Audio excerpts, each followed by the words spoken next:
8절에서 14절 말씀을 저희가 한 목소리로 읽으면서 우리 성탄 축하 예배 드리십시다. 그 지역의 목자들이 밤에 밖에서 자기 양떼를 지키더니 주의 사자가 곁에 서고 주의 영광이 그들을 두루 비추매 크게 무서워하는지라. 천사가 이르되 무서워하지 말라. 보라, 내가 온 백성에게 미칠 큰 기쁨의 좋은 소식을 너희에게 전하노라. 오늘 다윗의 동네에 너희를 위하여 구주가 나셨으니 곧 그리스도 주시니라. 너희가 가서 강고에 쌓여 구유에 누워있는 아기를 보리니 이것이 너희에게 표적이니라 하더니 호련히 수많은 천군이 그 천사들과 함께 하나님을 찬송하여 이르되 지극히 높은 곳에서는 하나님께 영광이요 땅에서는 하나님이 기뻐하신 사람들 중에 평화로다 하니라. 아멘. 온 세상이 캄캄하여서 참 빛이 없었더니 그 빛나는 영광 나타나 온 세계 빛이었네. 영광 영광의 주, 영광 영광의 주, 밝은 금인 내게 빛이었네.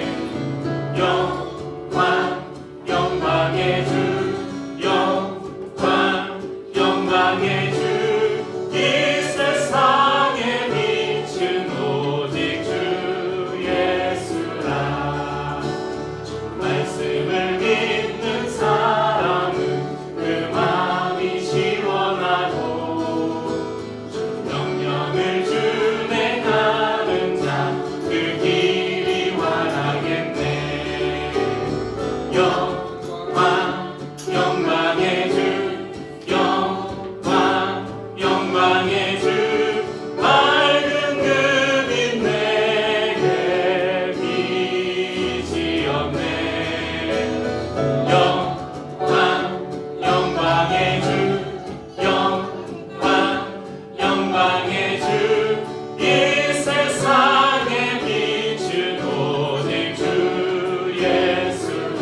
제 가운데 사는 사람은 그 눈이 어두워도 그 죄악을 씻는 날에는 그 눈이 밝아지네.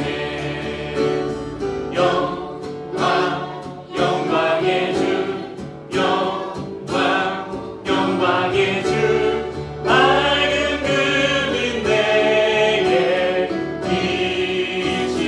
빛이었네. 영광 영광의 주, 영광 영광의 주, 이 세상에 빛은 오직 주 예수. 영광 영광의 주, 영광 영광의 주, 영광 영광의 주, 밝은 금인 내게 빛이었네. 영광 영광의 주, 영광 영광의 주, 이 세상에 빛은 오직 주 예수라. 찬양이 몇 곡 안 되잖아요. 짧은 시간 찬양하는데 뭘 하면 좋을까 하다가 예수님이 우리에게 가장 듣고 싶은 그 고백이 뭘까 하다가 이 찬양을 골랐어요. 짧은 고백 안에 우리의 고백을 담아서 주님께 그렇게 드리십시다.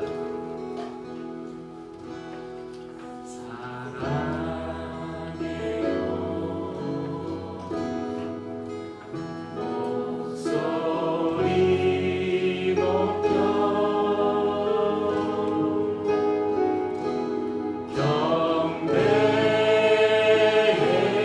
경배해요 내 영혼.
높여서 사랑해요.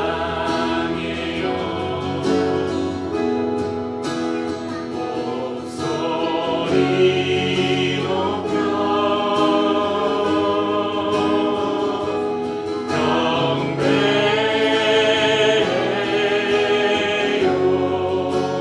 내 영혼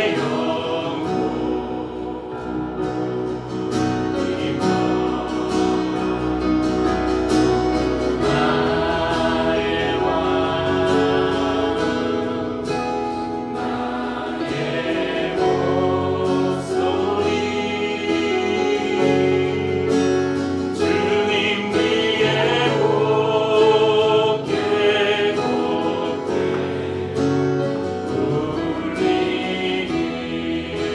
울리니 나의 왕 나의 목소리로 나의 왕 나의 목소리 주님 위에 곱게 주님 위에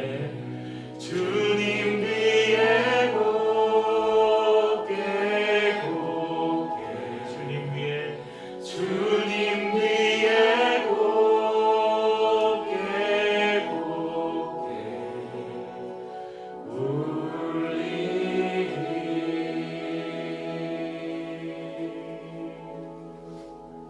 한 구절 읽읍시다. 누가복음 1장 46절에서 48절 우리 손서지에 있는 말씀 함께 읽죠.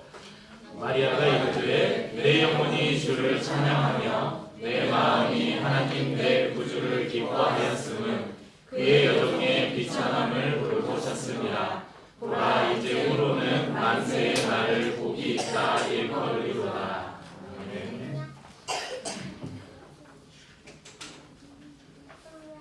네, 오늘 참 감격스러운 날입니다. 교회가 내년이면 10년이 되는데 만 10년이 되는데 처음으로 성탄 예배를 드렸습니다. 항상 24일, 25일 제가 예배를 드리지 않고 그냥 가족들하고 지내라고 했었는데 저희가 성탄절이 중요한 절기인데 저희는 이제 주일을 중요하게 여기는 교회니까 주일을 성탄절이 있는 그 주간에 성탄절이 있는 주일을 저희가 성탄 주일로 그래 예배하고 25일은 각자 알아서 집에서 가족들과 보내십시오 그랬는데 이제 성도들이 늘어나고 또 우리 아이들이 있고 그러니까 우리도 모여서 같이 뭔가를 해도 되겠다 싶어서 올해부터 이렇게 성탄 전날 모여서 하는데 너무 감사하고 좋은 시간인 것 같습니다. 특별히 이제 항상 저도 이제 큰 교회에서도 사역을 해봤고 여러 교회들을 경험해봤는데 성탄절 되면 아이들 이렇게 막 꾸미고 저기 막 남전도 예전도 애들 막 웃긴 분장 해가지고 하고 그러면서 그런 행사들을 이렇게 보면서 오늘 이 성탄 이브 아니면 성탄절 우리 지금 누구를 기뻐하고 있고 누구에게 영광을 돌리고 있을까 했을 때 물음표가 항상 생겼어요.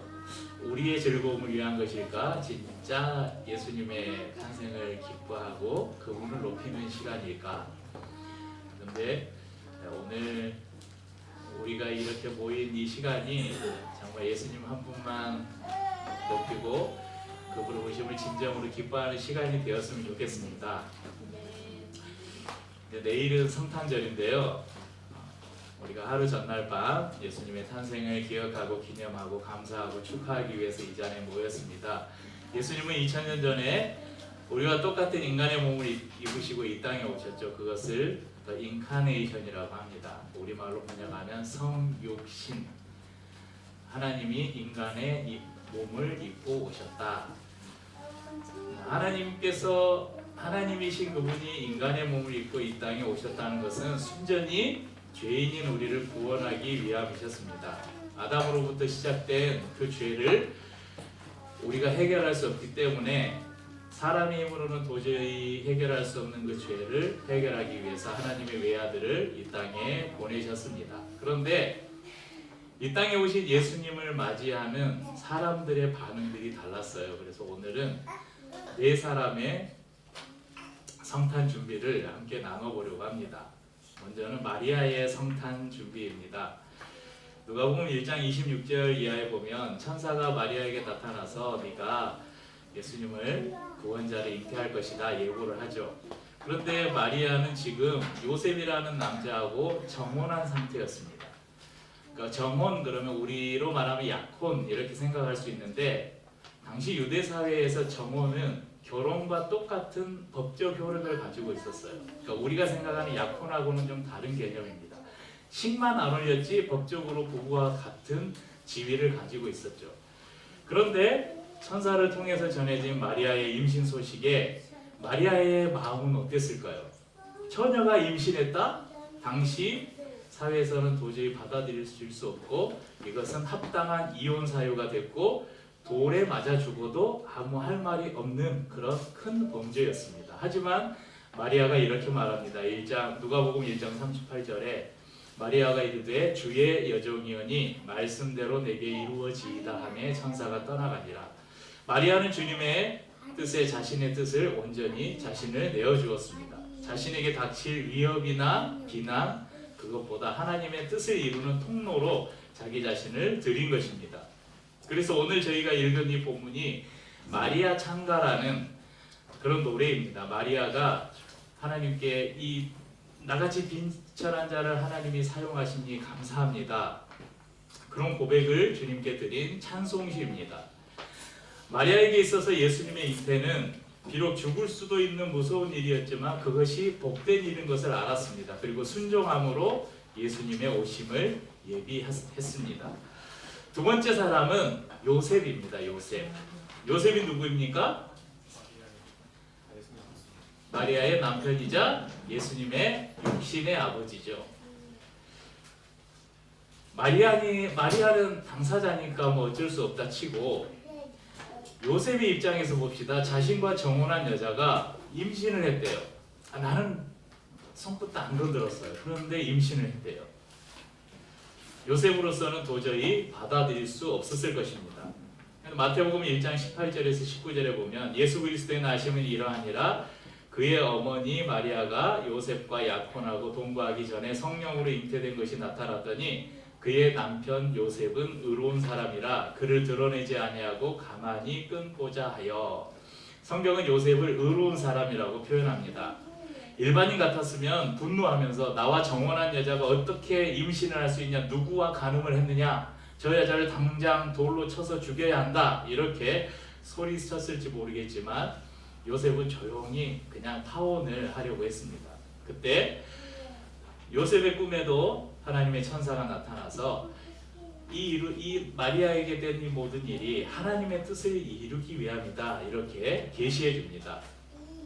요셉은 그 천사의 계시를 듣고 순종함으로 마리아를 데리고 옵니다. 그리고 예수님께서 동정녀의 몸에서 나신다 하신 그 약속을 이루기 위해서 비록 그가 마리아와 혼인을 했지만 마리아와 동침하지 않고, 동침하면 이 마리아가 성령으로 잉태된 것인지 사람의 어떤 육체적인 생명 법칙에 따라서 임신한 것인지 모르잖아요. 그러니까 자신이 남편으로서, 결혼한 남편으로서, 남자로서 누릴 수 있고 즐길 수 있던 그런 육체적인 그 모든 것까지도 참고 기다리고 포기했다는 것입니다. 마리아의 남편 요셉, 그는 예수님의 오심을 준비하며 자신이 요구할 수 있는 권리와 누릴 수 있는 즐거움을 기꺼이 포기했습니다.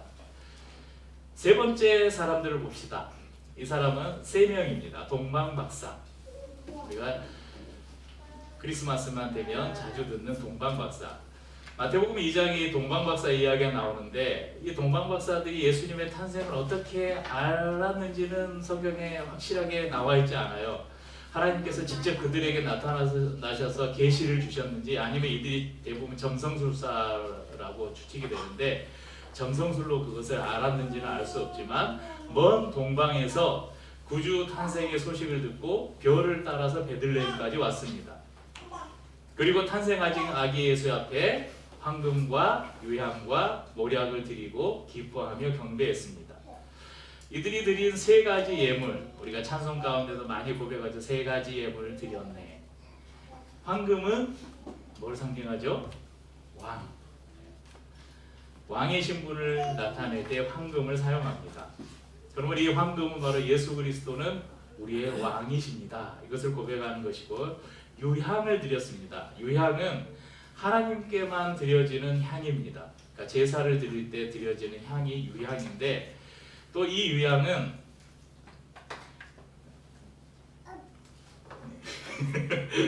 유향은 하나님의 신성을 나타내는 그런 것이고요. 이것은 곧 예수 그리스도가 하나님의 아들이시고 그분이 곧 하나님이시라는 예수 그리스도의 신성을 가리켜 줍니다. 몰약은 사람이 죽으면 이제 장사를 지내잖아요. 장례를 지낼 때 시체가 썩지 않도록 이 시체에 바르는 것을 말합니다.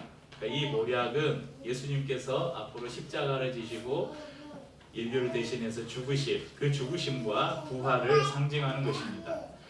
이러한 예물을 드린 이 동방 박사들이 예수 그리스도가 하나님의 아들이시고 인류의 구원자이시고 또 우리의 모든 죄를 위해서 죽으시고 부활할 것이라는 것을 인정했다는 것입니다. 동방 박사들은 하나님의 계시를 따라 그 먼 길을 따라서 베들레헴까지 왔습니다. 그리고 예수 그리스도의 왕으로서의 탄생과 그가 하나님이심과 인류를 대속하기 위한 죽음을 미리 바라보면서 경배했습니다. 마지막 네 번째 사람을 살펴봅시다. 이 사람은 헤롯이라는 사람입니다. 성경에는 두 번의 유아 학살이 나오는데요. 이스라엘 백성들이 고센 땅에 있을 때, 애굽에 이집트의 고센 땅에 있을 때 요셉을 알지 못하던 왕이 일어나서 이스라엘 백성들이 너무 숫자가 많아지는 거예요. 그래서 애굽에 이집트에 위협이 될 것 같으니까 아이가 태어나면 남자아이는 죽이고 여자아이만 살리라 이렇게 명령을 내립니다. 그리고 두 번째 이 유아 학살은 마태복음 2장 19절부터 나와 있는 이 바로 헤롯이 저지른 사건입니다. 조금 전에 말씀드린 이 동방 박사들이 왕이 난다면 별을 보고 왕이 태어난다고 해서 베들레헴에서 왕이 태어나서 왔는데, 왕이 태어나면 어디서 태어나겠어요? 왕궁에서 태어난다고 당연히 생각을 한 거예요. 그래서 왕궁을 찾아가서 헤롯 왕 앞에서 우리가 별을 따라서 이스라엘의 왕이 난다고 해서 왔습니다. 그래서 이렇게 자초지종을 말하는데 이야기하는 걸 보니까 여기가 아닌가 봐 이런 생각이 든 거예요. 그래서 이제 어찌어찌 해서 이제 빠져나왔죠. 그래서 이 말을 잘못한 거예요. 그래서 헤롯이 그 사실을 알고 이제 그 동방 박사들이 얘기한 그때로 기준해서 2살 이하의 아이들을 다 남자아이들을 다 죽이라고 그렇게 명령을 내렸습니다. 헤롯도 성경을 들었을 것이고 박사들의 말로 인해서 구세주가 나실 것이라는 사실을 충분히 알아차릴 수 있었을 것입니다. 하지만 헤롯은 하나님의 뜻에 하나님의 일에 자신을 드리는 것보다 자신의 왕의 자리 그것을 지키는 것이 더 시급했습니다. 그래서 무고한 수많은 어린 생명들을 죽음에 이르게 한 것이죠. 어떤 사람들은 그런 말을 해요. 아니 어떻게 예수님 한 사람 지키자고 그 많은 아이들을 죽일 수가 있는가 하나님이. 그런데 여러분 예수님이 아이들을 죽였습니까? 나쁜 왕 헤롯이 죽였죠. 하나님께서는 예수님의 극적 탄생을 위해서 2살 미만의 아이들이 죽는 그 죽음 가운데서 예수님을 건져내셨다 이런 극적인 스토리를 만들려고 일부러 헤롯을 사용해서 아이들을 죽이셨다? 그건 말도 안 되는 이야기죠.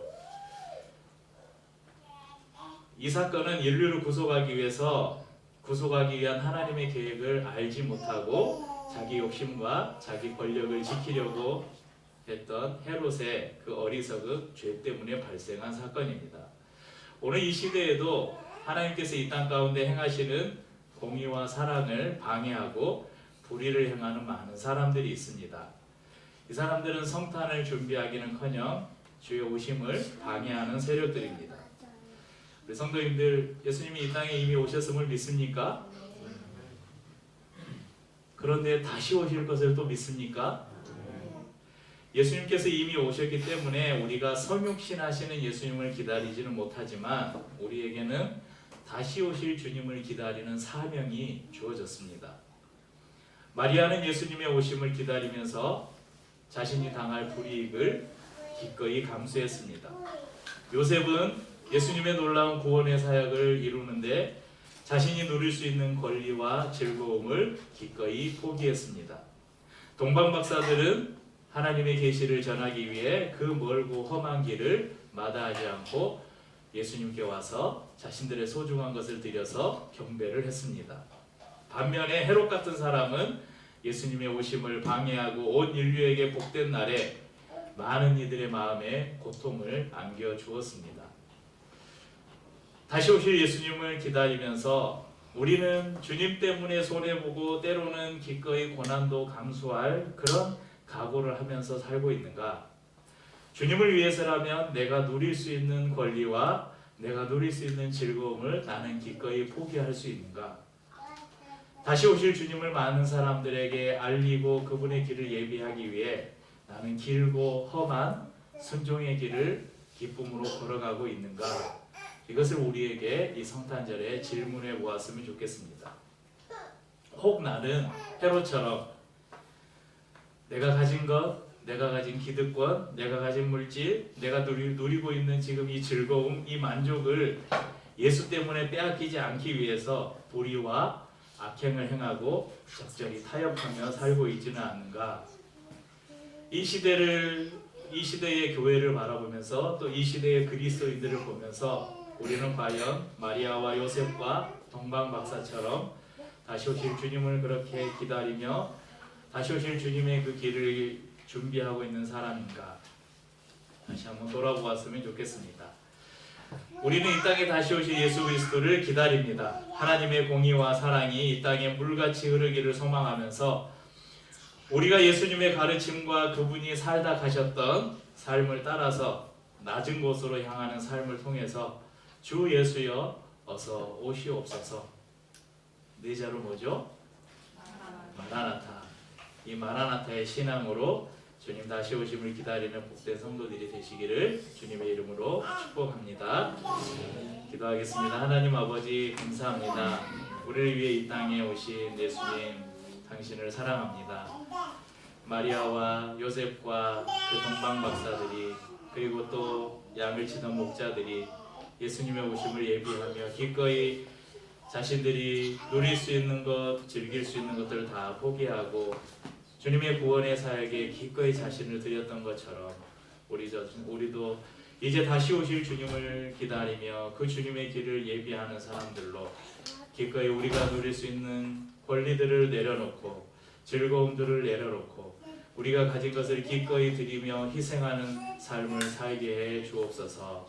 혹시 우리가 가진 조그만 것들을 손에 쥐고 놓지 못하고 그것을 붙잡고 있느라고 주님 다시 오는 그 길을 예비하는 삶을 살지 못한다면 우리의 어리석음을 꾸짖어 주시고 우리가 손에 붙잡고 있는 것 내려놓고 이 성탄의 계절에 그 주님의 크신 사랑 앞에 우리가 온전히 잠겨서 그 주님을 기뻐할 뿐만 아니라 다시 오실 주님을 기다리며 살게 해 주옵소서.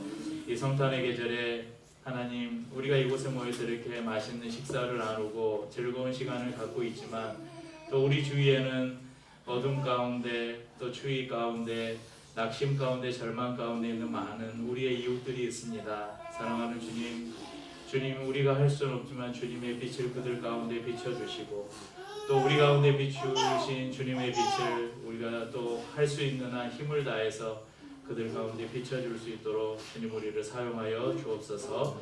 주님 우리가 그동안 또 시간을 들여서 예수님의 탄생을 축하하며 감사하며 주님 앞에 작은 재롱들을 준비했습니다. 주님 이것을 기쁘게 받아주시고 주님이 기뻐하심으로 우리에게 부으시는 그 은혜로 인하여 우리가 또 더 큰 기쁨을 누리는 복된 시간이 되도록 축복해 주옵소서. 예수님의 이름으로 감사하며 기도합니다.